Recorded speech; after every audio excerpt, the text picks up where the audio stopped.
और रायपुर से मिल रही बड़ी खबर से आपको रूबरू करा देते हैं, जहां हड़ताल के चलते सब्जियां 3 गुना महंगी हो गई हैं। तो प्रदेश के सबसे बड़े थोक सब्जी बाजार में हड़ताल का असर देखने को मिल रहा है। अलग अलग जगहों से आने वाली सब्जियों की सप्लाई रुक गई है, तो अन्य राज्यों से आने वाले वाहन भी मंडी नहीं पहुंच पा रहे हैं। हरी मिर्च 70, तो धनिया 80, मटर 50 रुपए किलो हो गई है। तो बड़ा अपडेट आपको बता रहे हैं, जहां ट्रक और बस जो ड्राइवर उनके हड़ताल पर जाने के चलते अब खान पीन पर भी इसका असर देखने को मिल रहा है, जहां सब्जियों के जो भाव हैं 3 गुना बढ़ गए हैं। अलग अलग जगहों से आने वाली सब्जियों की सप्लाई रुक गई है। और इस पर विस्तार से जानकारी के साथ हेमंत शर्मा हमारे साथ हमारे सहयोगी लाइव जुड़ चुके हैं रायपुर से। तो हेमंत, कहीं रुक कर लेते हैं। हेमंत, जिस तरीके से जो हड़ताल की जा रही है ट्रक ड्राइवर और बस ड्राइवरों के द्वारा, इसका असर अब खान पीन पर भी पड़ रहा है। सब्जियां 3 गुनी महंगी हो गई हैं, किस तरह की तस्वीरें वहां पर? देखिए, मैं अभी मौजूद हूँ रायपुर के प्रदेश के सबसे बड़े सब्जी थोक मार्केट में, डुमर तराई में।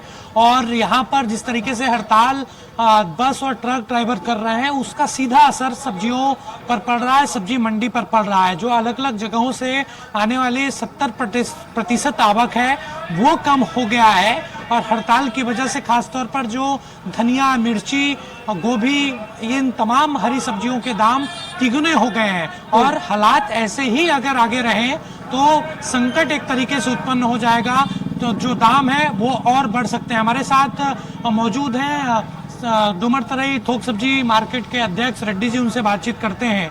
ये जिस तरीके से देश भर में जो हड़ताल चल रहा है बस और ट्रक ड्राइवरों का, उसका असर यहाँ पर भी देखने को मिल रहा है। निश्चित ही हड़ताल का बुरी तरह असर पड़ा है सब्जी मंडी में। आप देखिए, रोजाना की अपेक्षा लगभग 75% आवक प्रभावित हुई हमारे यहाँ सब्जी मंडी में अभी फिलहाल। और हमारे यहाँ पूरे हिंदुस्तान से कम से कम 5 से 6 स्टेट से जो सब्जियाँ आती हैं, हमारे पर लगातार शिकायतें आ रही कि बॉर्डर पे रोका जा रहा है गाड़ियों को, ड्राइवरों से मारपीट हो रही है।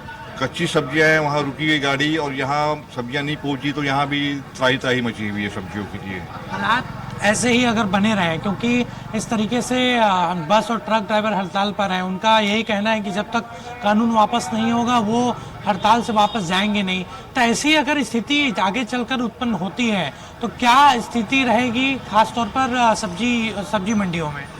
निश्चित ही वैसे ही ऑलरेडी प्रभावित हो चुका है अगर हड़ताल कंटिन्यू चला तो, क्योंकि सब्जी मंडी दिसावर माल के ऊपर ही डिपेंड है। स्थानीय सब्जियां तो सिर्फ 25% भर है, तो सब्जियों के भाव में आग लगेगा, सब्जियां बहुत महंगी होगी और रिटेलर्स को मौका मिलेगा, आम उपभोक्ताओं को बहुत परेशानी होगी। अभी खासतौर पर किन सब्जियों के दाम बढ़े हैं? अभी फिलहाल तात्कालिक रूप से तो हरी मिर्च से लेके मटर, गाजर है, करेला है, सेमी है, फूल गोभी, पत्ता गोभी वगैरह, ये सब्जियां महंगी हो चुकी है। किस तरीके से तिगुने हो गए हैं बता रहे हैं दाम? सब्जियों के रेट थोक में ही लगभग दुगुने से तिगुने हो चुके हैं, तो रिटेल में और ज्यादा महंगे बिक रहे हैं। जी जी। तो जैसे मैं आपको उदाहरण देता हूँ, हरी मिर्च हमने 2 दिन पहले 20 रुपए किलो थोक में बेचते थे, आज ये 70 से 80 रुपए किलो हरी मिर्च थोक में बिका है। इसके अलावा मटर है 20 रुपए किलो बिकता था, वो 40 रुपए किलो पहुंच गया है। फूल गोभी, पत्ता गोभी भी अपने दुगने तिगुने भाव पे बिक रहा है। लगभग सभी सब्जियां महंगी हो चुकी है। तो देखिए प्रियंका, बिल्कुल हेमंत, इससे पहले भी हमने देखा है, जब भी कोई, अगर हम खान पीन की वस्तु की बात करें, टमाटर की, प्याज की, किसी भी चीज की, जब भी महंगी हुई है तो कहीं ना कहीं काला बाजारी की स्थिति भी बनी है। तो क्या इस तरह की स्थिति भी बन सकती है? उनसे जानने की भी कोशिश कीजिएगा।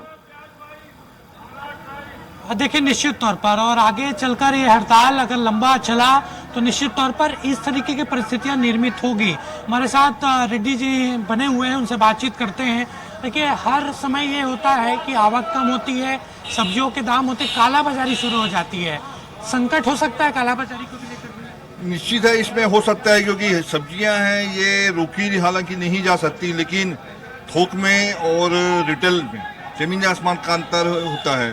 चिल्लर वालों को, जो चिल्लर बेचते हैं, उनको मौका मिल जाएगा कि हड़ताल चल रहा है तो वास्तविक दाम से दुगने तिगने तौर पे बेचेंगे ही। जैसे उदाहरण के लिए मैं बता दूं आपको, टमाटर अभी सिर्फ 15 से 18 रुपए किलो पड़ रहा है, लेकिन हड़ताल के कारण रिटेलर्स अब उसको 40 रुपए किलो बेचने लगे हैं।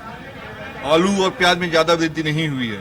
लेकिन रिटेलर्स उसको महंगा बेचते हैं, तो कालाबाजारी होनी ही है, निश्चित है। तो देखिए प्रियंका, निश्चित तौर पर हड़ताल का फायदा जो खास तौर पर रिटेलर हैं, जो चिल्लर पर सब्जी बेचते हैं, वो इसका फायदा उठाएंगे। थोक में ठीक है वो 30 रुपए में लेकर जाएंगे, लेकिन उसको दोगुने तिगने दाम पर वहां पर आम लोगों को बेचेंगे। तो निश्चित तौर पर ये हड़ताल अगर आगे खिंचाता है, अगर आगे लंबा चलता है, तो निश्चित तौर पर असर आम लोगों के जनजीवन में पड़ेगा, और खास तौर पर सब्जी मंडियों में पड़ेगा। अब बिल्कुल सही कहा आपने हेमंत। हालांकि देखना ये होगा कि जिस तरीके से ये हड़ताल जारी है और अब प्रशासन इसको लेकर किस तरह का हल निकालेगा। फिलहाल शुक्रिया आपका तमाम जानकारियों के लिए।